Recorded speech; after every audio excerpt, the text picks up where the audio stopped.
Nous retrouvons de nouveau notre champion de vitesse, Robert Dejoly. Ceci en une autre histoire. Il y était. Une fois de plus, nous roulions à tombeau ouvert entre deux lieux d'exploration. Le fait que la route serpentait légèrement n'étant pas considéré comme un argument valable pour modifier le moindre ralentissement dans les tournants, le pied du président, Robert Dejoly donc, maintenait en permanence l'accélérateur collé sur le plancher de la voiture. Il faisait beau, le sol était sec, l'adhérence bonne, la remorque à matériel tanguait bien un peu, mais en somme la force vive ou l'énergie cinétique de l'attelage se portait à merveille.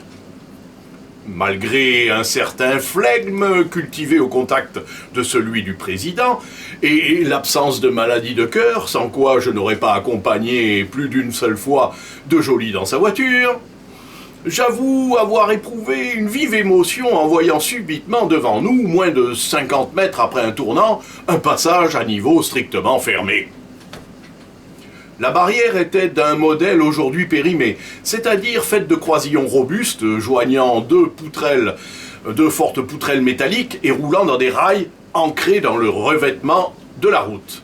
Lancé à environ 100 km/h avec un poids total de l'équipage voisin de 2 tonnes, nous ne pouvions matériellement pas nous arrêter avant de nous écraser sur elle.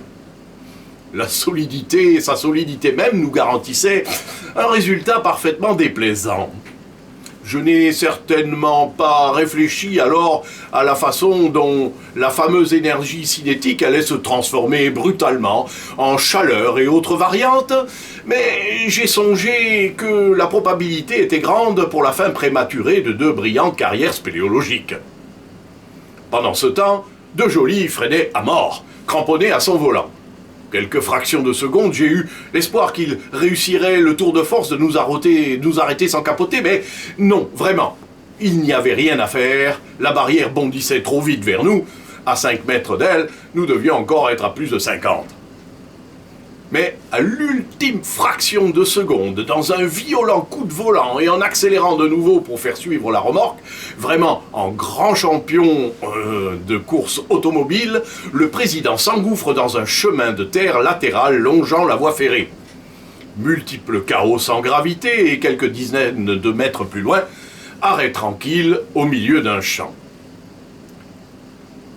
Je regarde alors Dejoly un instant, avant de descendre pour vérifier l'état de la remorque, et je lui dis tout doucement, sans reproche excessif. Cette fois-ci, j'ai bien cru que nous y passions. Si ce petit chemin n'avait pas été là...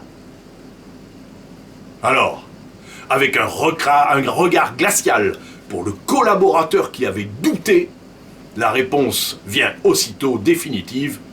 Il y était!